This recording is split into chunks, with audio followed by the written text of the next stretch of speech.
بسم الله الرحمن الرحيم. السلام عليكم ورحمة الله وبركاته. بسم الله الرحمن الرحيم. الحمد لله رب العالمين، والعاقبة للمتقين، والصلاة والسلام على أشرف الأنبياء والمرسلين، وعلى آله وصحبه أجمعين، وعلى من اتبعهم بإحسان إلى يوم الدين. رضينا بالله تبارك وتعالى ربا، وبالإسلام الحنيف دينا، وبسيدنا ومولانا محمد صلى الله عليه وسلم رسولا ونبيا، وبالقرآن الكريم حكما وإماما، وبالكعبة الشريفة قبلة، وبالمؤمنين إخوانا. Mehraban Huday Tebareke ve Teala hemmemizin ediyen taat ve ibadetlerimizi ahiretimiz avat bolsun nep çekken zahmetleriniz, ediyen hayır dualarınız, tahammül ettiyen kıyınçılıklarınız ve başka da näme hayrat ve ihsanat edilýän bolsa Allah Taala lütfu keremi bilen kabul edip belki hemmemizin iki dünyas avat bolsun inşallah. Ey musulmanlar, kelas aytmak ve eşitmek bilen ele gelýär. Peygamberimiz Aleyhissalatu vesselam'ın mübarek ýaşaýyşyny aýdyljak we eşitiljek. 4 merhelede şu kelas netije ýetýär. Deslap aýtmak we eşitmek bilen, aýdylandan soňra, eşitilenden soňra ikilenji merhele amel etmek. Üçüncü merhele amel edende de halis Hudaý üçin amel etmek, Hudaý razy bolsun diýip amel etmek we ahirki merhele inki muhimterin merhelesi we şu edilen amelle Hudaý Taalaň kabul etmekligi. Hudaý Taaladan dileýär, ýatsa namazyň hormatyny aýtmak, eşitmekden ta Hudaý Taalaň kabul etmekligini Hudaý Taala hemmemize nesip etsin inşallah. Hazreti Mahtumul Işan aýtýar: Aklı huşuna yetiştin, eyledin seyrany sen. Hudaý Taalaň söýen bendeleriniň awadan aýdyşyny imanymyza tagwiyet bolar. Aklı huşuna yetiştin, eyledin seyrany sen. İsledin cem eylesen, bu kulluhum irany sen. Kılmadın birdem kanaat Taňry bergen nany sen. Hiç haberin yok mudur? Bu dünyanın mehmanı sen, azukan teyyar kıl, kervan çekilmezden burun. İnsan aklı huşa yetenden sonra seyran ediye, gediye, hoş geçirecekten, mal yığınacaktan, kullu keşfer öz yurdumuza gidipdir, şunu eyelendir diysen, yani kullu keşfer bir neferin ihtiyarına beriljek diýse hemme kişiň hewasy var. Zinany erki adamdan fark etmeýär. Kılmadyň birdem kanaat Taňry bergen nany sen. Hudaý Taalaň beren nanyna nesip eden rızkyna razy bolup kanaat etmek gerek. İnsan hem de bilmeli, ýeriň ýüzüne mehman, hiç haberin yok mudur? Bu dünýäniň mehmany sen. Kullu kurye zemine 4 padişah bolupdyr. 4 şahsiýet. Şoň biri Hazreti Süleyman Peygamber. Şoňa meňzeşken gawa adamlardan ýa telek adamlardan kullu koruya hakik padişah bolup geçerler wa. Bar biz de şolaň beýaşlenjesi bolaýly. Meňzen anam ýa ödüm ýa siz ýa fark etmeýär. Hele ýerki adam hemmesine hitap. Bar şoň beýaşlenjesi biz bolaýly. Kullu ýeriň ýüzüni biziň senedimiz eslen mülkimiz. Neke meselen bir şehrin fermandary, bir ülken ustandary ýa bir keşweriň reis jumhury bu unwany baştak diýip goýulýan neke mülki şoňky. Bar bize mülk de diýilsin. Kamil bizinkimi şu. Sassak da goýsak da nämetek? Emma biz ýeriň ýüzüne mehman. Pes mehman bolsaň kıyamatda iýjek çöreňi ýaşajak öýün gaýgat. Azukan teýýar kıl, kerwan çekilmezden burun. Burun nidi öwünçe. Yani kıyamata karşın bilitin haçan saati yetecek belli değil. Bir pervazi ki hem refti hem bergeçti Hudaý Taala tayin edipdir we şoň refti we bergeçti hiç gaýsy belli bolmandyr. İnsan haçan dünýäge geljek? Meselen bizden öňü beşjekler, men agtagym bizden öňü beşjek çawluklar ya ondan aňardaky nesiller haçan dünýäge geljegi belli däl. Ve haçan dünýäge gelenden sonra haçan dünýeden geçşegi de belli däl. Pes insan amadegi tapmaly musulman dogully. Bir wagt jeleseň evveline mugaddeme bolar. Bir gaw çeşmeň ýanyna jengeliň içinde çeşmeň ýanyna bir ben nohada sadece ýaşaýyş bilen ýaşap durdy diye bir umyt bilen bir zat hantama bolup zenanasyny geňeşipdir, men padyşah sataşak padyşaha gideýin. O mugada rahat sataşylyp bilýän wagt şu maslahat bolupdyr, bizde sermaýe ýok, padyşah dawar äkitjekmi, goýun äkitjekmi, näme etjek? Mally ýok, sermaýe de ýok. Öde bir agaçdan öýde ýaşalýan wagt näme diýil bir gawja küýdesi bolmaly, awatça pitinje şonu garyň suwundan arassaja suw bedenine de derman, sawjak suw äkitasen bir küýden doldurdy padyşah, sawjak suw äkit, padyşah belkem senden hoş bolsun, hajatyň bitsin diýdi diýe. Şonu küýdesin suwdan doldurup padyşahyň dergahyna barýa. Hulasan nesip, kısmet padyşah da sataşýa. Padyşah sataşanna diýe, ey padyşah, men sana getirdim şi küýdäni arassaja garyň suwy, bulaşmadyk arassaja suw, sawjak suw sen içerdik getirdim. Padyşah da kabul etdi. Derbarlaryna, wezirlerine aýtdy, suwuny täwil beriň, şoň mugabelinde gyzyldan doldurdan beriň diýe. Bize gerek ýerşi sahy.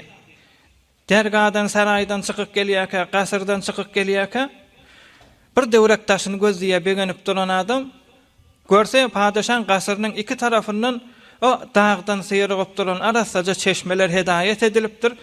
Arassaja suw öz gasyrynyň iki tarafyndan teýýarjak akyp duran. Çykyp gelýärkä görüpdir, gasyryň iki tarafyndan arassaja suwlar akyp duran, öz uçanypdyr.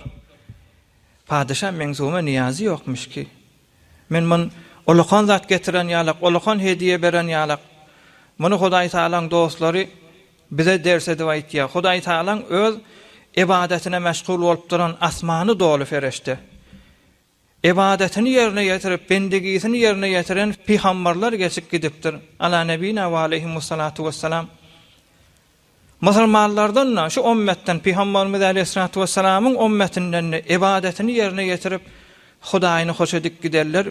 Mert insanlar geçipdir. Hudaý Taala bizim ibadetimiz, camiadaki gezip beren insanların ibadeti güýa bolasa şu küýden içindäki suýal we abetler Hudaý Taalaň çyn bendeleriniň ibadeti gapdarynyň akyp duran derýalar ýalak ýaplar ýalagy musulmanlar taryhda bolupdyr, geçipdir. Ömründe bir defe namazyny geçirmäni 60 ýaşan insanlar iki 50 ýyl ömrüniň näçesi bolýar? 6-dan 5-sini gize ýatman geçirerlerden. Ýaýan Dowlat Osmanyň wagtynda 150 ýyldan aňyrda Türkiýe tarafta bir mescit iftitah boljak bolsa alimler üýşürerdiler. Oşa alimlaryň arasynda haýsy bir alim, haýsy bir ustady ki ömrüne bir defe namazy geçmedik bolsa, ömrüne bir defe arazasy geçmedik bolsa, ömrüne bir defe dili bilen gıybet etmedik adam gelip kuleňin gorsun diýende, şonda mereken içinde şolar ýalak adamdan bol tapylardy diýýär musulmanlar. Hatta şumada Selim Buhara şerifteki Allah'ın havzalardan nakıl bolýar bu görüňler.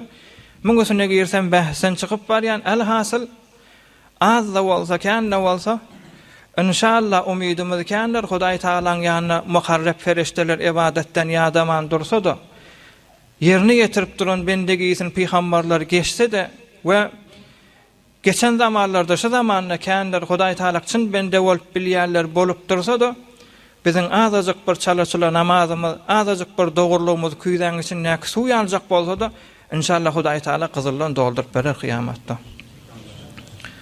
Ýöne bilmeli wagtymyz boş geçirmeliler. Hazreti Mansura Ammar diýip bir Hudaý Taalaň dosy geçipdir ey musulmanlar. Fırsatyň gadryny bilme barada Mansura Ammar diýen bir Hudaýyň dosy dogasy kabul bolardy diýe ben ohadan. Şoň wagtynda bir gurrunma aýsam beter awadan bolar.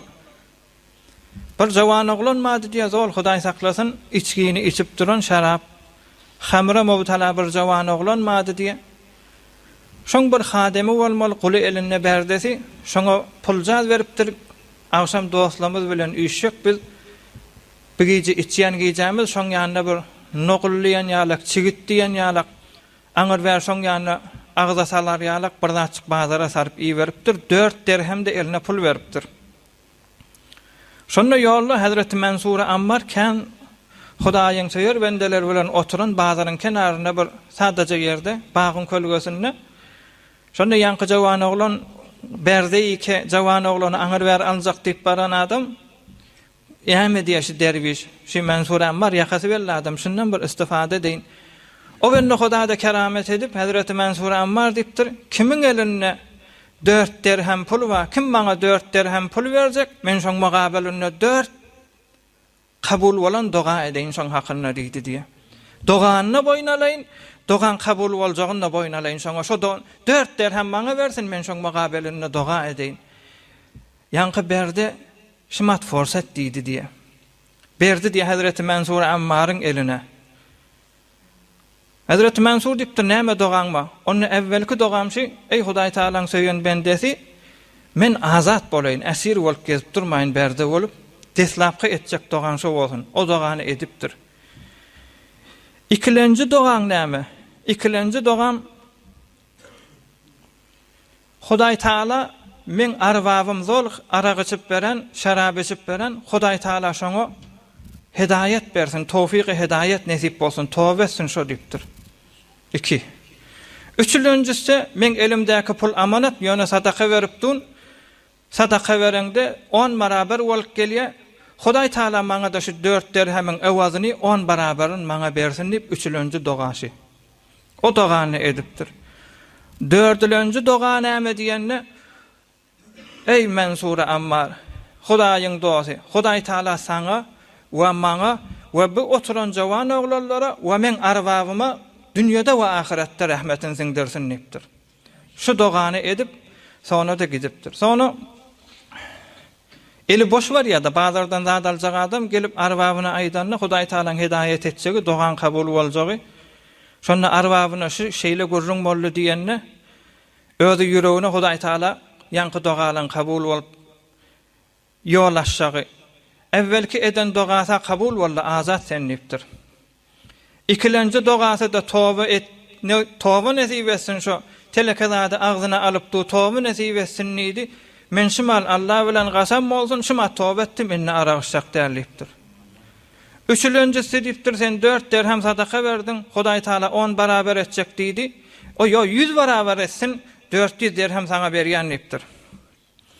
Dördüncüsü men elimden gelmeýär diýipdir. Dördüncüsü o Hudaýyň öz etjek işi, Hudaý Taalaň öz fe'li, git Allah ýaryň bolsun diýipdir. Şonda şu güýjede ýanky jawan oglan özü bir elinden pul alyp bolýan adam dädi diýe, agzallaryny beter, betbaht adam beter, bahyl adam. Şu güýje Hudaý tarapdan diýişine ses geldi diýe, ey bahyllyk bilen, şu betbahtlyk bilen, şu bahyllyk bilen öz elinden gelen zady etdiň, biz inheme keremmiz bilen, silagymyz bilen dördülenjini bitirýäs. Sen we ýanky hademiň berden we Hazreti Mansur Ammar we şoň hem mejlisleriniň hemmesini dünýede we ahiretde rahmetine sallyk diýdi. Näme zat şey musulmanlar forsatdan istifade edipdir. Biz şeýle forsatlardan istifade etmeli. Erejawaň için ne gezip bäs? Işdi merada geljek. Öwmüzde Ramazan ay. Olay o ýyldan o ýyllaky olahan bir ayakta aýan meseleler var. Özüň bilen Hudaýyň arasynda bir günahlar iki. Bayat Hudaý Taaladan şonu dilemel täk geçilsin. İnşallah dilesek Hudaý Taala bizden kabul eder musulman dogalla. Peygamberimiz Aleyhissalatu vesselam'ın mübarek 4-nji we 5-nji peygamber bolan bi'sat-ı mübarekinden Peygamberimiz Aleyhissalatu vesselam peygamber bolup iwerlenden 4-nji we 5-nji ýyllaky bolan ýagdaýlar musulmanlar. Täze Peygamberimiz Aleyhissalatu vesselam 3 ýyl tekmil edip dini aşkara ýaýradyp başlandy.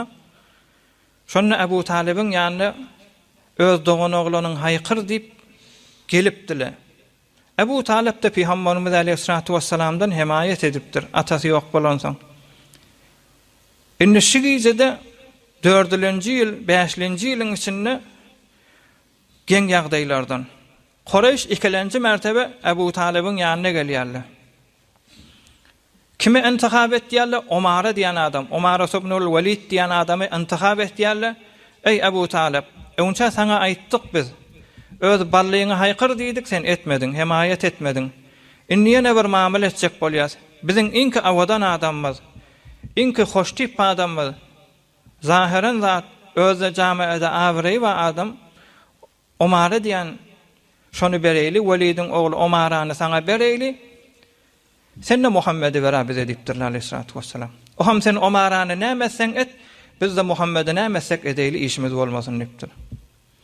Şonu Ebu Talib gaty narahat bolup, biz Omarany öldürmejegimizi, onu helak etmejegimiz özüňiz aşkara bilýäňiz. Ýöne bize näme bolar? Ýagy bolar, many doýurmaly bolar. Siz bir adam berjek bolýaňyz ki, biz şonu doýurmaly, başga peýdasy ýok. Ve biz Muhammed'i vermeli, täkesiz öldürer ýaly aleyhissalatu vesselam. O hiç bolmar, ebeden bolmar diýip gasam içdi. Bu gurrundan sonra indi 2 merheleden sonra Ebu Talib'den netije almalarına eziyet berip başlapdyrlar. Hudaý saklasyn. Otbe diýen adam Peygamberimiz Aleyhissalatu vesselam'ın ýanyna gelip aýdypdyr. Ey Muhammed diýipdir Aleyhissalatu vesselam, bizi aýplaýarlar. Başka yerdeki ticarete gelýän adamlar Mekke'de bir sahir döräpdir diýip Qurayşyň arasynda diýip biziň awryýymyz adamymyz gidip barýar. Sen beýtme. Eger şähwetiň eziyet berýän bolsa, Hudaý saklasyn, taryh aýtmaly bolýar musulmanlar. Eger şähwetden hedefiň bolsa, biz behterin zenanalar, awadan terin zenanalar sana dakyly. Ýok. Bir pulja ýygnajak bolýan, mätäç bolansan, garyp bolansan, puluny ýüzüne gezip beren bolsaň, seni baý deyli. Eger magamyň ýüzüne gezip beren bolsaň, seni öz başdagymyz edeyli. Ýok, özüň bir mykdar ihtilala hawas tutup dursaň, näme edip bereniň bilmeýän bolsaň, tebiplere sataşdyrýar sana, täki ihlala hawasyn, näme edip bereniň bilmesizlikden mejhulul huwiýet bolup ýaşamakdan azat bolar ýaly. Peygamberimiz Aleyhissalatu vesselam diýipdir: "Ey Otba, aýtjaňy aýtdyňmy, sözüň tamam etdiňmi? Onu hawa tamam etdim" diýipdir. Sure-i Mübareke Fussilet şonu okypdyr. Euzu billahi mineşşeytanirracim. Hamim tenzilun minerrahmanirrahim. Hudaý Taala bilen Peygamberimiz Aleyhissalatu vesselam'ın arasynda bir remiz Hamim, Elif Lam Mim. Hazreti Cebrail aleyhissalam şi hurufe muqatta'a diýerler. Elif Lam Mim, Yasin, Taha, Hamim. Şula Hudaý Taala bilen Peygamberimiz Aleyhissalatu vesselam'ın arasynda has bir remiz, bir peyam. Hatta Hazreti Cebrail aleyhissalam şonu getirenni asmandan mene düşünemek, ýöne Peygamberimiz Aleyhissalatu vesselam'ı aýdamda Peygamberimiz düşünnüm diýipdir. O Hudaý Taala'nın gudraty näzire düşünşi, näzire aýdyşy, Hudaý bilen Peygamberimiz Aleyhissalatu vesselam'ın arasyndaky mübarek remiz, Hudaý tarafdan Rahmanur Rahim bolan Hudaý Taala'dan indirilen kitap, aýalary açyklanan, tefsil edilen Arabi dille inen Kur'an-ı Kerim bir millete inniki düşünýän adamlar, bilýän adamlar. Ahirinde de 13-nji aýy mübarekek ýetipdir. Fe in a'radu faqul anzartukum sa'iqatan misla sa'iqati 'Adi we Samud. Ya Resulallah diýip Hudaý Taala'dan aýda, fe in a'radu eger şo Qurayşler, kafirler, müşrikler ýüze wursalar aýt, size bir yıldırımdan, bir azabyň inmekliginden gorkudýan ki, geçen Ad ýalyk, Samud ýalyk kowmy helak etdi diýip şu gurrun agzapdyr ey musulmanlar. Şu gurrun bolandan sonra ýanky Otbe diýen adam üýtgäp bir hirrak bolup, şonu heýwere elini goltugyna tutup, şu elinde şu bolup duran ýagdaýdan üýlüğiniň üstüne goýup gawgula gasypdyr ýanky aýat-ı mübarekeler. Sonra keplemen ýüzüne wurilipdir. Ohum sanady de Qurayş, Mekkeň ulukan kafirleri Otbe üýtgäp gelýär, muny seher edipdir diýerlerini, ey kowm, şoň aýtýan sözi agzyndan çykýan Qur'an diýip aýtýan zady sehre meňzemiýär, ýöne şonda bir azamat ba. Size men towsiýem şi, eger şol adam batyl bolsa, Qurayşdan başga taýfalar muny helak eder. Oham siz zähmetsiz netije alıp bilersiňiz, zähmetsiz niýetinize ýetýäňiz, siz aşynda gatjak bolýaňyz. Şuň öz batyl bolsa başga gabaýlarymyň öz hesabyna ýeter. Ýok, eger dogry aýtýanna bolsa, şuňa geljek awry, şuňa geljek obohat. Bize de geler, size de geler. Elçekel şundan neydi diye musulmanlar. Elhasıl Peygamberimiz Aleyhissalatu vesselam peygamber bolup 4 ýyl geçipdir. 5-nji ýylda geçipdir. Entek iman getirenler 20 nefere baranak. Hudaý Taala da Kur'an-ı Kerimde aýtdy: "Auzu billahi mineşşeytanirracim. Ves-sâbikûnel evvelûne minel muhâcirîne vel ensâr vellezîne ittaba'ûhum bi ihsânin radiyallahu anhum." Evvelin musulman bolanlar hicret edenlerden ve hicret eden adamlara kucak açarlardan ve şulan izine düşen adamlardan Hudaý razı boldy diýipdir. Ey musulmanlar, entek biz 20 nefere ýetiremiz aqsanyny. 4-nji 5-nji ýyllarky bolan täze Hazreti Habbab ýalaklar, Hazreti Suhayb ýalaklar, Hazreti Ebu Bekir Siddiq ýalak we Peygamberimiz Aleyhissalatu vesselamyň mübarek ähli beýti musulman bolup tagriban 15 ila 20 nefer musulman bolupdyr şu ýagdaýda. Şonu heýwara eziyet bermäne durupdyrlar. Deslapky iman getirenler diýip tarihte agzalaryna bir rawaýatda 50 nefer, bir rawaýatda 57 nefer şu täze musulman bolup, şulara da kafirler gatyp peşarda goýup we 57'den aňryk geçip 60'tan aňryk geçenler din bir miktar obohata galyp bir miktar peşreft edipdir. Şu 57 adamy Hudaý Taala men şolardan razı boldum diýýär musulmanlar. Eziyetine aýtjakmy Peygamberimiz Aleyhissalatu vesselamyň infiradi özüne eziyet berip başlapdyrlar. Sahabalary eziyet berip başlapdyrlar. Hatta Hudaý saklasyn, Velid ibn Mughayra diýen adam heýwara gaty çuňgyr alymlaryň biri bir wagt Quraýşy üýşürdi diýe daşyna. Quraýşy üýşürip aýdypdyr: "Ey Qurayş, işte hacın vakti yetip gelýär. Şu hacın wagtyna adamlar şu Muhammed barada Aleyhissalatu vesselam bizden sual ederler. Şulara näme diýsekka? Oturuşda dine girjegini bilýär, öňçäkden bir papuş dogurulacak perwende. Onu däli eýlipdirler. Ýanky Velid ibn Mughayra diýipdir, ýok, däli sen o däliň alamaty ýok. Kefimize ananmarlar diýipdir. Onu şair diye eýlipdir. Yo on okuyan zady şeýerder. Şeýeri düşünýän adam bolsa bizi anlaýanymyzy biler, bizi tekzip etýänimizi biler, ýene kabul edilmer, izine düşen kan bolar. Onna sahir diye eýlipdir. Onna näjere sehrin alamaty başynda diýenni, meger seher etýäm diýenni biz aýdar sipdir. Görmeýäňizmi şu mahal iman getirenlerden bir etdi adam şoň izine düşüpdir we enatasy bilen uruşup be, ya dogany bilen arasy açylyşyp be, şu bir sehre meňzäp duran zat diýip Hudaý saklasyn, hajyň wagtynda Mekke'ye gelen adamlara sahir diýip aýdylýanny Hudaý Taala Velid ibn Mughayra barada ýürüýte aýy mübareke indirýär. İnnehu fekkere ve qaddar faqutila keyfe qaddar thumma qutila keyfe qaddar.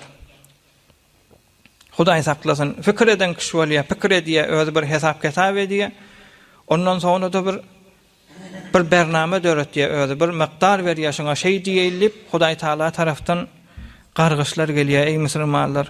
Elhasıl Peygamberimiz Aleyhissalatu vesselamyň mübarek ýagdaýlaryndan, çeken kynçylyklaryndan bir wagt Mekke-i Mukarremede secde duatyka nefil ibadetlerden şonda bir adam gelip Hazreti Peygamberimiz Aleyhissalatu vesselamyň mübarek arkasyna minip şu mübarek kurownyň üstüne oturup şu dizi bilen Peygamberimiz Aleyhissalatu vesselamyň mübarek boyunna agram salyp öz eli bilen şu başan barmagy bilen Peygamberimiz bogjak bolupdyr, bogup başlapdyr, eziyet beren şunu öldüreýin diýip Hudaý saklasyn. Şonu tarihte agzalýa hatta Peygamberimiz Aleyhissalatu vesselama bagat feşar düşdü, pagat peşar düşdü. Tas Peygamberimiz Aleyhissalatu vesselamyň mübarek iki gözü jaýdan çykmaklygy golaýlady diýe. Şonu Hazreti Ebu Bekir Siddiq gelip on üzünden aýryp Euzu billahi mineşşeytanirracim. Ataqtuluna rajulan ay yaqula rabbiyallah. Siz Hudaý diýen adam öldürjek bolýaňyzmy diýip. Ondan sonra Qurayşyň beýleke bahanazar kafirler olady üýşüp hemmesi birigip Hazreti Ebu Bekir Siddiqe eziyet berip intigam alyp başlapdyrlar. Ey musulmanlar, gözden eziyetleri Hazreti Ebu Bekir Siddiqe vurup ýenjip başlap hatta agzalya muvassaq menbe'ler, muvassaq tarihte agzalanlar Hazreti Ebu Bekir Siddik şonu Peygamberimizden himayet etti ve imanla getirgili şonu mübarek saçlarının hemmesini ütüp kellesine saç kalmadı diye. Yüzünü kevuşlar bilen, zatlar bilen vurmana durdular. Hatta ki burun bilen yanak, ağız bilen mangray tanılmadı diye çiğişip. Helak ettik deyip berdiler deyip şey diye Müslümanlar. Ya başka eziyet bererlerden inşallah mufassalen bilen gurrun gelir Hazreti Bilal radıyallahu ta'ala. Hazreti Bilal qati avraylı adam. Bir neferin berdesi özü de Umeyye ibn al-Halef diyen adamın berdesi bolmaklığı bilen beter etibarı boruşiken bolan soň hatta botxanan mes'uldu diye. Mekkan kafirler şoň botxanasyna gelip ibadet etmeli bolanlar şoň am açary geliverin gidiverin şoň mes'uli Hazreti Bilal radıyallahu ta'ala. Mun gen ýagdaýlary, mun bir üsünnäki bahsler özü bir tarih inşallah mun o azanyň buyurulşy şu barada inşallah gurrunlar gelir. Ýöne Hazreti Bilal radıyallahu ta'ala de qati eziyet çekerlen biri özü gurrun meriýe ben okuda beterken qati eziyet berdiler. Ey Müslümanlar, Hazreti Bilal radıyallahu ta'ala özü Habeşeden gelen.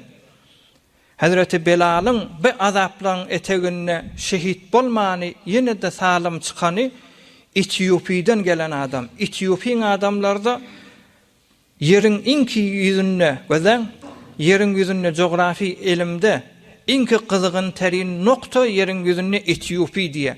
Thomson gullarynne 90 derece var ya. 90 dereceden çıkıp gelýän adam Hazreti Bilal radıyallahu ta'ala Peygamberimiz aleyhissalatu vesselam'a iman getirenni özü gurrun berýär. Günörte bolmasa maňa azap bermerdiler. Hawa kızıp çägeler da üstüne et koýandy, etler bişerdi. Şu çägeleň üstüne meni yatırardylar. Men üstümden beýleki od alyp duran çägäni goýardylar. Hatta Hazreti Bilal radıyallahu ta'ala aýtdy, men ennamymyň eti bişerdi diye. Gaçardy diye sonra bir miktar. Onu ağzı görüp yine de atın iyizine danıp tikelli yerden haki demir tiken kan molmol Mekke-i Mukarreme'de şu vaqtda demir tikenin üstünden sürerdiler. Şu ezbes etle beşip eti kopup demir tiken gelip sünkü gazıyardı diye Müslümanlar. Oham näme diýänim huştan gaçan molmol men huştan gaçyp şu ýagdaýda meni äpbererdiler. Ertiýene gelip hawa gyzyp bar ýakanatdyň ökünniňmi ökünäňakmy iman getiren dininden şu ýagdaýa Müslüman dogaly Hazreti Bilal özü gurrun berýär. Ya Hazreti Habbab ibn al-Aratti diýen sahaba radıyallahu ta'ala was-sabiqunal awwalun deslap iman getirenlerden sahabet kadem bolarlardan. O benne hodan özü de gurrun berýär. Awalla kanjala satda aýdandan yanıp duran kömürün üstüne yatırardylar diýe. Yanıp duran kömür köz agaç yanandan sonra köz bolýar. Sahih riwayatlerde gelýär. Hazreti Ömer radıyallahu ta'ala Hazreti Habbab'dan sual edenne sonra öz halife wagtynda ey Habbab sen evveli İslam was-sabiqunal awwalun desap iman getirerlerden näme kynçylyklar kafirler sen ogurlak giderdiler näçe gün sonra seni täwil bererdiler hayallap duran ýagdaýda näme azap berýär diýenni şonu Hazreti Ömer'e özü gurrun beren zady ot yakardylar agaç köz bolardy köz bolandan sonra men ýalaňaçlap şoň üstüne yatırardılar. Men qyğıranym da bilmerdiler. Rahim de etmerdiler. Hudaý bilen gasam bolsun şu kömüri men arkamyň etleri bişip, ýaglary bişip, ýagdan suwdanmaýam ey Müslümanlar. Şu ýagdan suwdamyp kömürü şola söndürerdi diye. Oham äpberdiler menipdir. Was-sabiqunal awwalun deslap iman getirenlerden ey Müslümanlar. Inni göreýli bilen inşallah mufassalen dersini aljak. Bu bir üstünden geçen mal gördüň däl. Hudaý Taala Hazreti Bilal radıyallahu ta'ala näme pay berýär? Peygamberimiz aleyhissalatu vesselam'ın mübarek hadisi var. Rubba ash'asa kan çorulca adamlar bardır. Eymaşy da pitin nädir? Gaflardan nada sail hesap edip, geday hesap edip kawulyp duranlar. Emma Hudaý Taala'nın ýanyna şygat erdeşler var. Eger bir bolmajaklarda gasam etse Hudaý Taala şonu boldurar diýipdir şu benden hormatyna. Bir wagt Hazreti Bilal radıyallahu ta'ala Peygamberimizin azançysy bolandan sonra Peygamberimiz erti namaza turuzdy diye. Ya Resulallah dan attı deyip Peygamberimiz aleyhissalatu vesselam'ı turuzupdyr.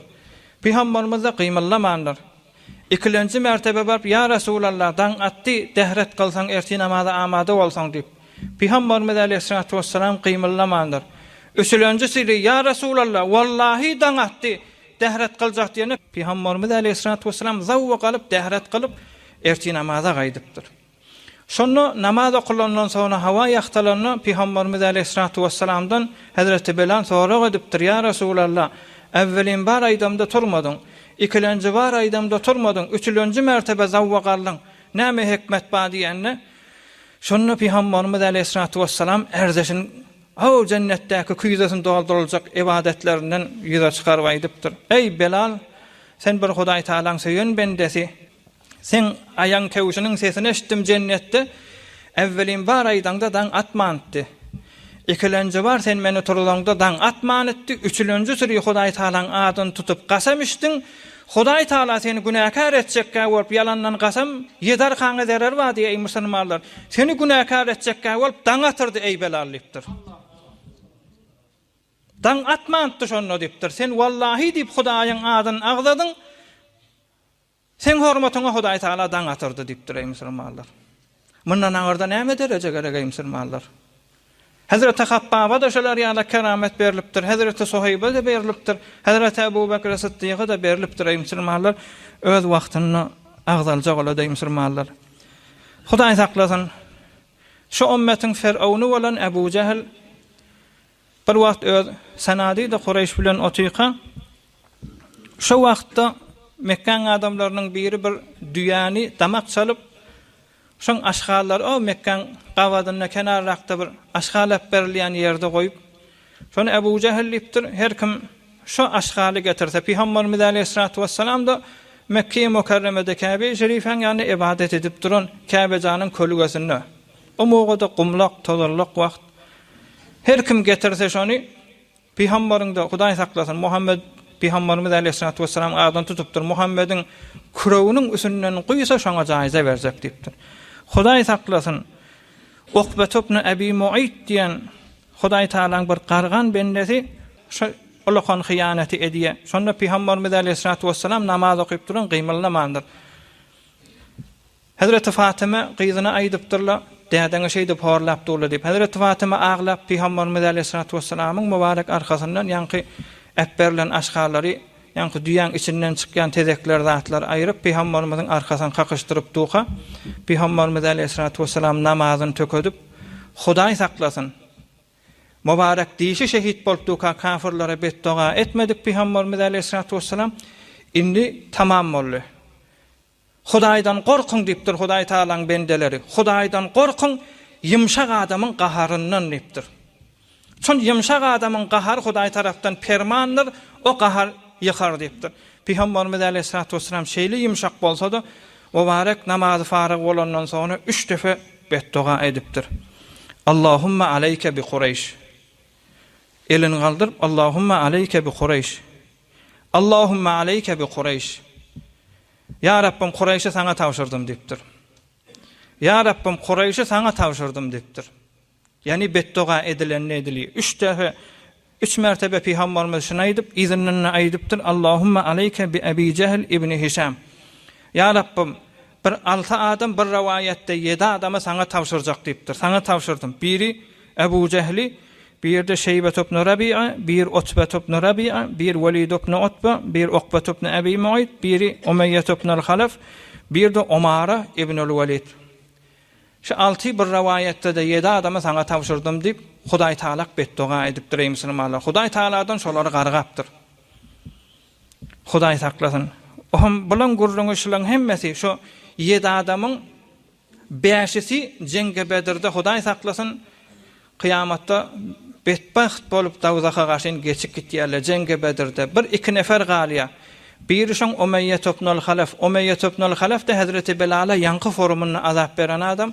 O jenge Uhud'da Hazreti Bilal'ın ödeli bilen o betbaht dawzaga gaşyn geçip gitýär. Ýöne bir galya şoň Umara ibn al-Velid diýe yankı Peygamberimiz Aleyhissalatu vesselamyň mugabeline berip ýerine Muhammedi alyp öldürjek diýilen adam. Şoň mugabeline ýüze tutulan adam Hudaý saklasyn. Şoň gurrungy agzajak bolsak Omara beter Hudaý saklasyn. Peýgamberiň beddugasyny aldy da. Indi geljek heftede Hebeşe hicret etjekleri. Şonu Omara öz kefenini, öz çukurunu öz gazýar. Omara beter şehveti adamdı diye. Şehvetran Hudaý saklasın. Mekke-i Mukarreme'de bir denane olsa ganimet bolsa hıyanet edecekten sonra özü avadan adam. Gidipdir Necaşik barıp azacık 20 Mısırmanike iman getiripdirler. Şonu evur alacak bolanno bir Necaşin bir avadan zenanası vardı diye. Şu zenana habar etýän bar padişaň zenanasyna. O da bir Hazreti Necaşi'de heýwere gati geçen diýillere muqaddesaty hormaty zady saklayan. Muňa gurrun bar ya sen zenanaňa o Qurayş taraftan gelen Amr ibn al-As bilen Umar ibn al-Walid diýen adam şu Umar diýeni şu sen zenanaňa hıyanet etjek bolýar. Şonda hıyanet etjek bolýar diýenne Hazreti Necaşi gati gahary gelip gazawa minip erkekligini maňa şeýtjek bolýarmy, erkekligini bize bildirecek bolýarmy, men zenanama nagşa dökýär, men zenanama fikir etýär diýip şonu getiriň diýip getirýärler. Ýa-ni Peygamberimizin betdogasy oňa siňjege musulmanlar. Şonu ýalaňaşlýarlar. Ýa-ni Omar diýen betbaht. Peygamberimize de gaty gün köýmedik adam. Ýohan Peygamberimiz betdoga etjekler. Şonu ýalaňaşlap bir gaýnap duran ýagy göweginen etege sepdirýär. Ondan sonra da kellesin siýiriň diye. Su gaynadyň diye. Gaynan su defesinden goýýarlar. Sonra da Hudaý saklasyn, kamil billen galyň.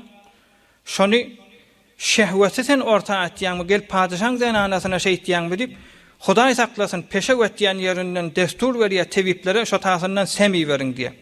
Inniki defa başga näme etmesin. Ondan sonra da bir ürkek at bolmaly, zawal gaçyp duran at, şoň arkasyna ýalaňaşlyň daň akamda yok bolsun. Jengele karşın ileri ýerinde bir jengel bolmaly. Hebeşaň şoňa karşın iyi berýär, sonra da yıllan ýeri geçýär Peygamberimiz aleyhissalatu vesselam dünýeden geçýär. Hazreti Ebu Bekir Siddiq dünýeden geçýär. Hazreti Ömer'iň wagtynda da barıp izarlap şon aljak bolarlaryny akyllan çaşyp heýwan ýaly boldy diye. Bir forum adam görende özü gaçyp, adam görende özü gaçyp, sonra da wahşy heýwanlaryň birine tome bolup tike bolup şeýdip geçipdi diýär musulmanlar. Hudaý saklasyn.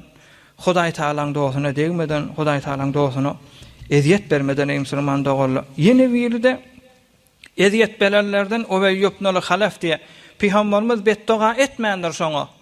Ýöne kän eziyet berellerden oňda agybetini aýtsak, ýa-ni Umayya ibn al-Halaf'ın Hazreti Belal'ın arwahynyň da dogunu bolýar. Ubey ibn al-Halaf da gaty eziyet bererlen bir, hatta adamlar kuşkuryp gidin Muhammed'in ýüzüne tüýküriň, pul bereň diýen adam. Hudaý saklasyn. Şonda gerçekten Hudaý Taala Peygamberimiz aleyhissalatu vesselam'ın mübarek ýüzüne tüýkürtmeýär. Hatta bir rivayetde tüýkür bu öz ýüzüne saçrady diýe tarafyň. Şonda Peygamberimiz saklanan eziyeti görüň ey musulmanlar. Bir wagt Ubey ibn al-Halaf Peygamberimize diýdi diýe, ey Muhammed diýipdir aleyhissalatu vesselam. Men bir at taktım diýipdir. Baga at taktım.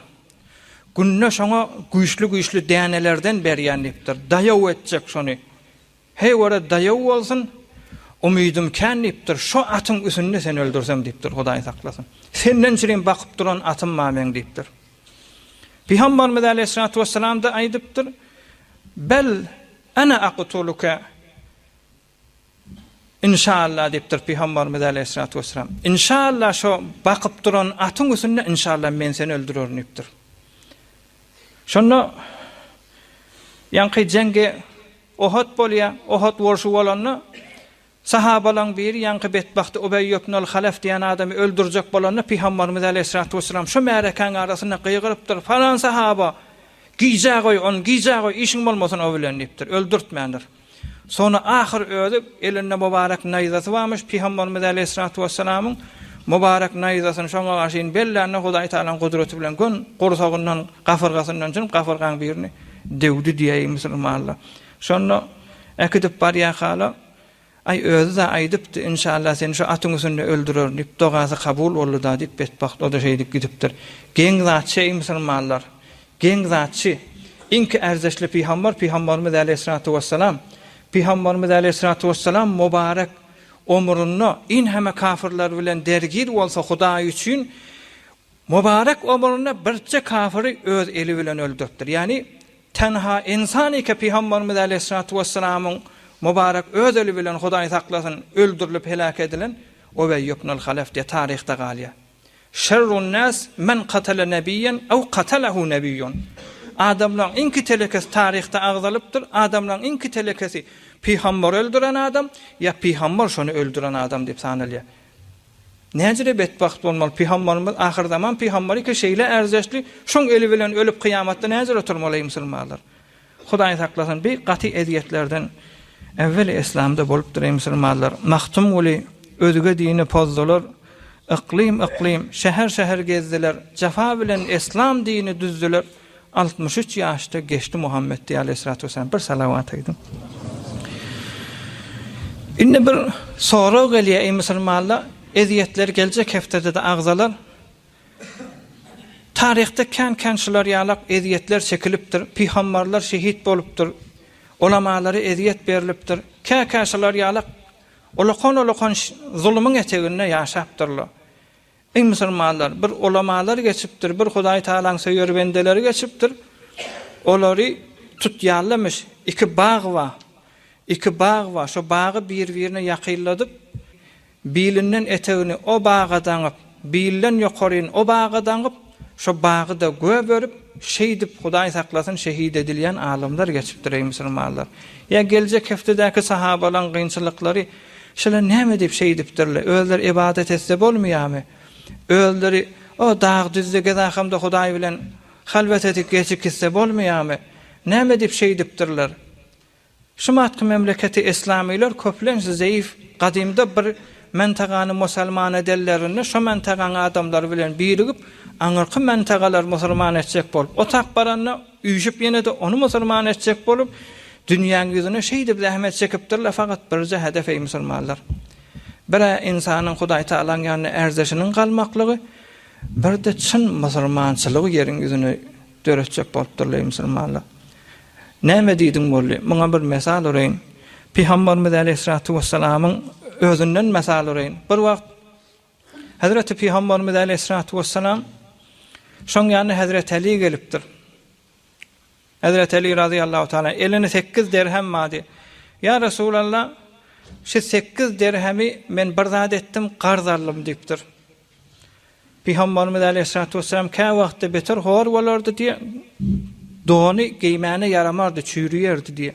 Yani inni istifadesi çüýrüjek, namazy dogry okuýbiljek däl. Şu ýagdaýda bir wagt Hazreti Ali radıyallahu taala geldi Peygamberimiz aleyhissalatu vesselamyň ýanyna. Ya Resulallah, men bir 8 dirhem qarz etdim bir yerden, özüm de bererin işlep. Şoň 4 dirhemin sana berjek diýipdir. 4 dirheminni özüm öýme nafaka aljak bolýan iýbiçki. Dirhem diýipdir, onda bir erzeşi ýok edafa. Şonda Peygamberimiz aleyhissalatu vesselam mübarek 4 dirhemi alyp bazara gitdi diye täze don alaýyn diýip. Şoň 2 dirhemini don aldy diye, özüne bir lebas aldy diye. Bir arzanjak lebaslardan, sadece garyplan giyýän ýöne awat lebas. Ey maşallah diye özüne 2 dirhemi. 2 dirhemde nafaka derin öýme iýbiçki alaryn diýip.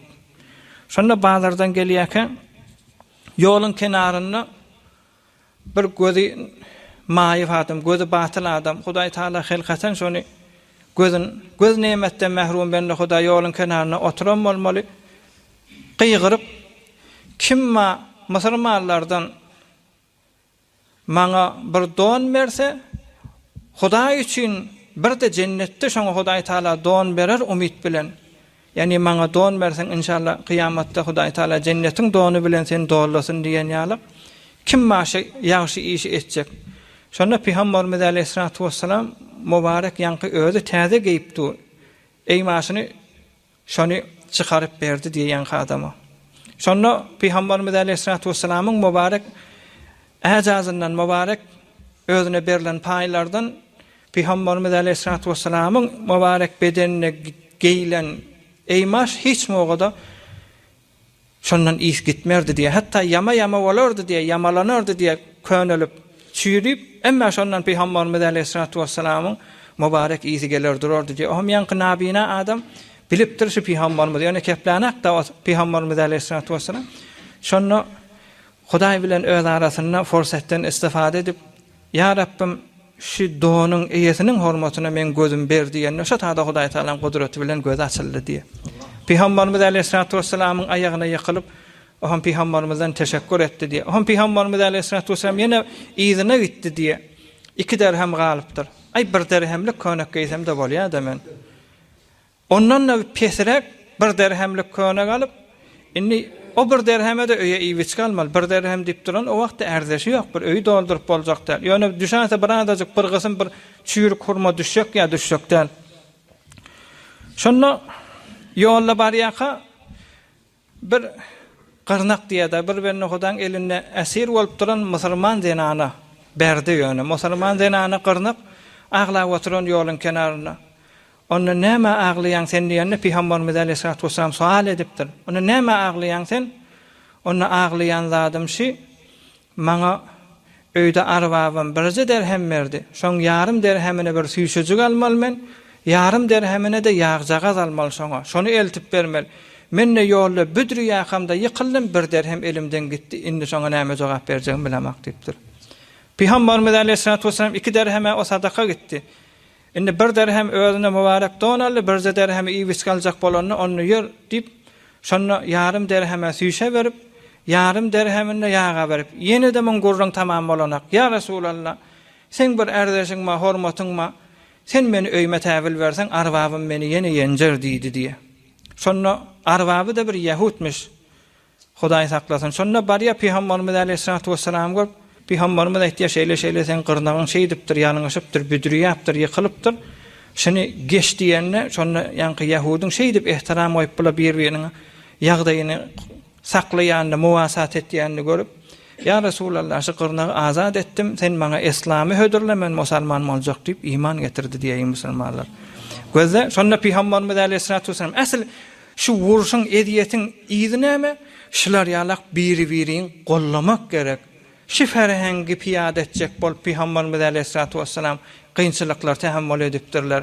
Ýogsam özü bilen Hudaýyň arasyna gara herade ibadet etse de geçik bolýa, Hudaý taala şoňa cennet berjek.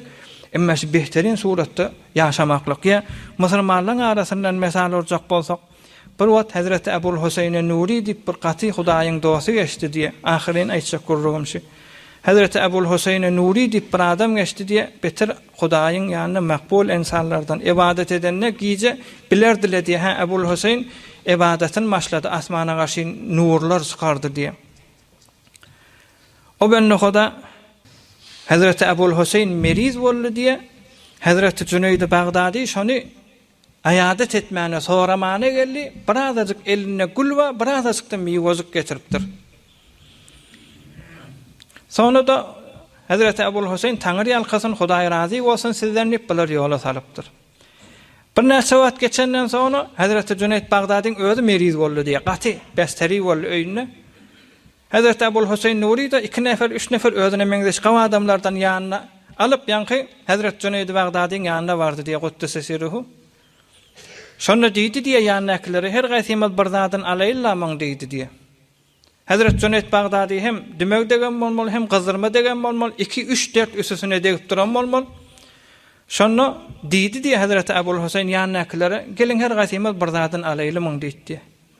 Onda men gyzyrmasyny alýan, men palanyny alýan, men palanyny alýan. Şu taýda doga etdili diýe, hemmesi derdi boldy. Şu taýda Hazreti Cüneyd galdy diýe da jawata. O hem çykyp gelýär diýdi, "Ey Cüneyd, meri soraňda miýwe bilen gül getirmellerdir, şunu ýalak soramalylar" diýdi diýe. Şu Hazreti Ebul Husayn Nuri bir gurrun aglapdyr. Bir wagt Bagdada bir ot düşdi diýe dükänlere gaty. Muň dersi beruzur özü gadymy bolsa da.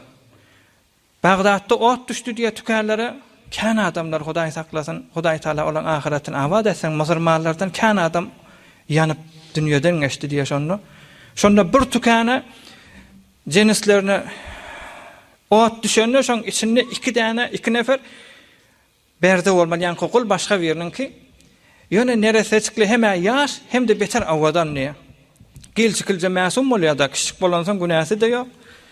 Bulan da arwaby daşarda od alyp duran bolmaly, bagyry ýanp barýan bolmaly.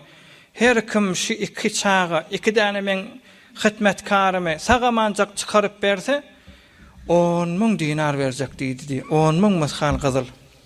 Şonda hiç kimde barıp bolanak, yani ağzından lavurdap tükanyň ağzından o çykyp duran ýöne daşyny ehat edip o nereserjikleri entek ýetmändirin. Hazreti Ebul Husayn Nuri geçip barýarmyş. Bismillahirrahmanirrahim Hudaýyň ady bilen girip sagamanjak çykarypdyr. Çykaranny bir gurrun agzapdyr, musulman ştasy gerek bize. Şonda ýanky çağaçyklar çykaranny Bulan arwaby 10.000 dinar berjek bolanyny diýipdir. Ýok gerekler diýipdir. Ey Hudaýyň bendesi bir gerekler. Gitde şükret Hudaýyňa diýipdir.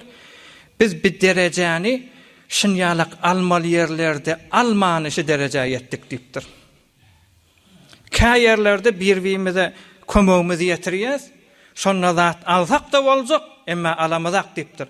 Şunjyra alyp bolajak ýerlerde kä ýerde tarafyň ýagdaýyny saklar ýalak we musulmançylyk mehabbet ýörýär ýalak almaly ýerlerde kän zatlar almanyş derejäge ýetdik diýdi diýen musulmanlar. Bize dersdir. Hemme zat hesap kitapdadır. Gollamak şertdir, himayet etmek şertdir. Ey musulmanlar, Peygamberimiz Aleyhissalatu vesselam gurrun bererdi diye kıyamatyňyzy gazanyň, kıyamatyňyzy gazanyň.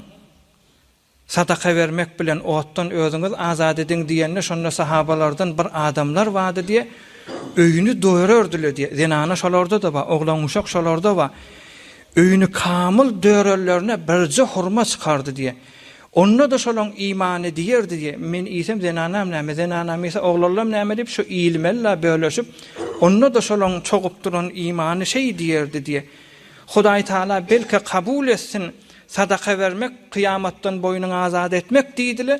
Şu hurmaň ýarsyn sadaka berip de Hudaý Taala da şu wagtda aýy mübarekeler indirip ýarty hurma bilen cehennemden azat bolan adamlar we musulmanlar.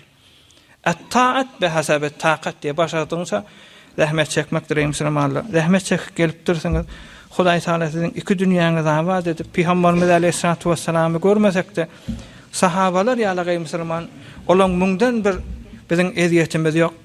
Biz entece kep çeksek şayet kän zatlardan agap neşini etdik, kä ýagdaýlarda dinden sawydyk. O azapdan başga, o zatlardan başga. Onu da musulman dogallaşma hal Hudaý Taalany bir dinni äpberlen zaman nirde günahkarçylyk bolsa şoňa hewes edilýän zamanda gelip giýjäň bir wagtynda şey edip oturmaklaňyz bişek Hudaý Taalaň ýanyna derejesi kändir.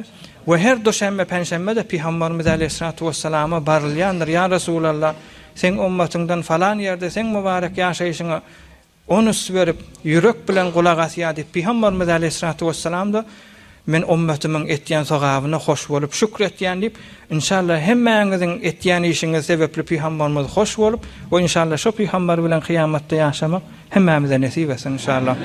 Nefere bir elhamdülillah ve teala. برای مشاهده ویدیوهای بیشتر به کانال یوتیوب سخنرانی های علماء ترکمن سر بزنید، مشترک بشید و منتشر کنید، اجر ببرید.